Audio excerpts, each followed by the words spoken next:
नमस्कार दोस्तों, आप लोग देख रहे हैं भोजपुरी हिट न्यूज चैनल।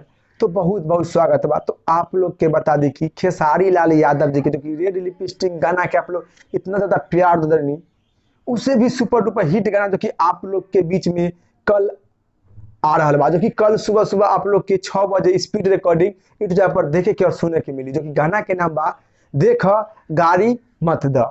गाना के नाम बा देख गाली मत द, जो कि गाना खेसारी लाल यादव जी और अंतरा सिंह प्रियंका मिल के गाना के गैले बानी। बहुत ही प्यारा आवाज, बहुत ही मधुर आवाज में। तो आप लोग के कल सुबह सुबह 6 बजे स्पीड रिकॉर्डिंग यूट्यूब पर देखे के मिली। कल एक और नया धमाका जो कि खेसारी लाल यादव जी की होने जा रहा बा, जो कि स्पीड रिकॉर्डिंग यूट्यूब पर, जो कि रेड लिपस्टिक से भी सुपर डुपर हिट गाना बा। तो आप लोग जो कि एल्बम लोग स्क्रीन पर देख सकत बानी और कमेंट बॉक्स में बताई कि गाली देखा गाली मत द गाना के एल्बम लुक आप लोग के देखे में कैसा लगा। फुल्ली गाना आप लोग के कल सुबह सुबह 6 बजे स्पीड रिकॉर्डिंग यूट्यूब पर सुनने के और देखे के मिली। और इस रिपोर्ट के बारे में क्या राय बा, क्या विचार बा, आप लोग नीचे कमेंट बॉक्स में बताएं।